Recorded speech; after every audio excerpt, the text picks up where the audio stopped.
ABP news आ पहुंचा है ground zero पर और हम इस समय आरएसपुरा के चक बुल्ला गांव में है, जहां देर रात पाकिस्तान की तरफ से गोलीबारी की गई और ये गोलीबारी रिहायशी इलाकों को निशाना बनाकर की गई। दरअसल पिछले करीब 2.5 साल से भारत और पाकिस्तान में पर जो सीमा जो है वहां पर बंदूकें शांत पड़ी थी, क्योंकि दोनों देशों ने फरवरी 2021 में संघर्ष विराम की शर्तों का सम्मान करने की बात कही थी, संघर्ष विराम का सम्मान करने की बात कही थी, जिसके बाद दोनों तरफ से बंदूकें थम गई थी। लेकिन एक बार फिर पाकिस्तान अपनी नापाक हरकतों पर उतर आया है और देर शाम इस गांव को किस तरह से निशाना बनाकर फायरिंग की गई, तस्वीरें उसका सबूत है।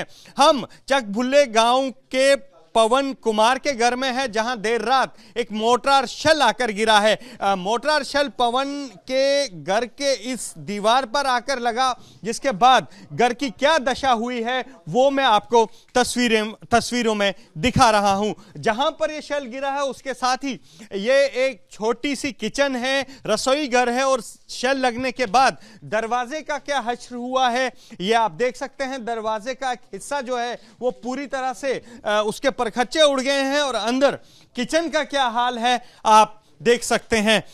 इस मोर्टार शेल के छर्रे लगने से यहां पर पड़ी हुई एक स्टील की बाल्टी का क्या हाल हुआ है, तस्वीरों खुद बयां कर रही है कि यहां पर किस तरह से ये शेल गिरने से इस बाल्टी का हाल हुआ है। यहां इस तरफ फ्रिज रखा हुआ था, फ्रिज का क्या हाल है। यहां जो बाकी सामान है, यहां बिल्कुल सारा सामान जो है, पूरा किचन ही अगर हम कहें तबाह हो गया है तो गलत नहीं होगा। पवन हमारे साथ है। पवन, करीब 2.5 साल से बिल्कुल बंद थी फायरिंग और करीब 5 साल से इस गांव में बड़ा फायर नहीं हुआ, कल अचानक से ऐसा क्या हो गया? सर ये कोई 8:30 बजे के करीब कल शाम को फायरिंग हुई है। तो अचानक जो पहला मोर्टार है जहाँ के हमारे मकान पे गिरा है, तो तीसरा पड़ा है, तो तब फैमिली हो सारी अंदर ही थी, जिससे कैजुअलिटी नहीं हुई है। कल तो ये 2.5-3 साल के बाद ये फायरिंग फिर से हुई है। तो सर जब ये फायरिंग हुई आप लोग तो तैयार नहीं थे, क्योंकि 2.5 साल से बिल्कुल पता नहीं। उससे पहले जो फायरिंग हुई है उससे पहले छोटे हथियारों से जो फायरिंग की गई है, तो वो जैसे फायरिंग हुई है तो हमने शेल्टर ले लिया आगे पीछे मकान में साइडों पे छिप गए, क्योंकि यहाँ पे बॉर्डर के ये गांव बॉर्डर से कोई 1 किलोमीटर के करीब है, जहाँ पे बैंकर तो है ही नहीं है, खाली गवर्नमेंट के एहतियात बनाए हुए हैं, जहाँ पे तो बिल्कुल इस गाँव में एक भी आज दिन तक बैंकर बना ही नहीं हुआ है। तो शेल्टर लेने के लिए, सेव होने के लिए है नहीं था, मकान के एक साइड पे रात को बैठ के रात गुजारनी पड़ी। पवन, ऐसे में बड़ा सवाल यह है कि रात कैसे गुजरी, क्योंकि बुजुर्ग भी थे घर में, महिलाएं भी थी, बच्चे भी थे, रात किस तरह, क्योंकि जो आपका शेल्टर है वो शेल्टर जो है वो कोई इतना पक्का नहीं है, तो रात कैसे गुजरी? सर ऐसे साइडों में बैठ के रात तो क्या बड़ी मुश्किल गुजरी, बहुत दहशत के माहौल में बैठ के रात गुजारी। सर आप भी इस गाँव में रहते हैं, तो रात कैसे कटी गाँव में? सर रात तो हमारी क्या, हमने 1965 से ले गए ना, अब ये 2-2.5 साल आराम से निकालते हैं। उसके बाद 1971 में हो गया, फिर 1987 में कर दिया, अभी ये 1996 में हो गया। उसके बाद लगातार हमारे ऐसे गांव में चल रहे हैं 2 साल अभी फसल लगाते हैं, काटने का टाइम होता है बाद वो कर देते हैं। और हमारा ऐसा सिस्टम है, और केले को लड़ाई लग रही है उसको मरवाते हैं, 7 हो गए। और जब इधर फैर किया दूसरी यूनिटें सोएगी थी वो भी कर सकती थी फैर, वो भी ये नहीं गन्ना उन्होंने पक्की गन्ना लगा के रखी है। उनका फैर सबसे बड़ा फैर आया आज जितना आया 81 मटर का आया उनका फैर, 81 मटर का। तो आपकी रात कैसे कटी परिवार? सर रात कैसे निकली, बच्चे करलाद पाया था ऐसे भाई, कोई छत्ती के नीचे कोई किसी के ऐसे बाढ़ रहे थे।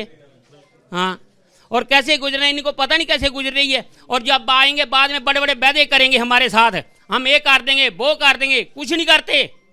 जब इनका पूरा लैंड लॉर्ड हो जाती है फिर करते हैं। नुकसान यहां हो रहा है, लोगों की रात बड़ी मुश्किल से कटी। और यहां पर अब आप देखिए नुकसान का आकलन करने के लिए पुलिस की टीम भी पहुंची है, पुलिस के अधिकारी यहां पहुंचे हैं, पूरा आकलन किया जाएगा नुकसान का। और यहां पर छर्रे लगने से इस दीवार का क्या हाल हुआ है आप देख सकते हैं, और कितनी भयावह वो तस्वीर होगी जब रात को इसी डर, खौफ और इन्हीं गोलियों के साए में जो है ये गांव के लोग सोए होंगे, रात कैसे कटी होगी, ये एक बड़ा सवाल है यहाँ पर जो लोग उठा रहे हैं। और अब लोग ये कह रहे हैं कि बॉर्डर पर लोगों की जिंदगी जो है मुश्किल है और उसका समाधान जल्द ही सरकार करनी चाहिए।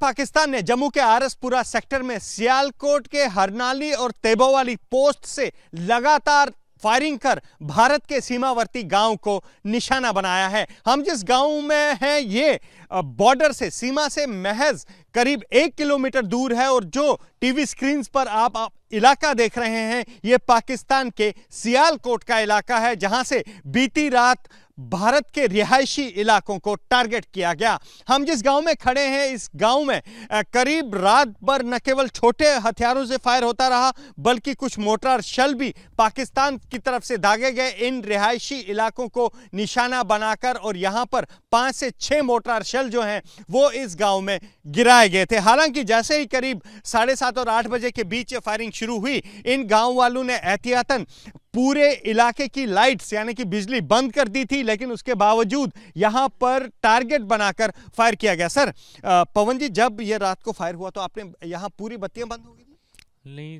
तब तो यहाँ पे लाइट आनी थी, अचानक फायरिंग जो स्टार्ट हो चुकी थी। तो ये सामने का एरिया जो ये पड़ता है तेगोवाली, उसके बाद उनका नियर बाई सिटी पड़ती है सियालकोट। तो इस तरफ से फायरिंग आई, जो हमारे घर में फायरिंग आई है वो अरनाली साइड से आई है सामने से। जी।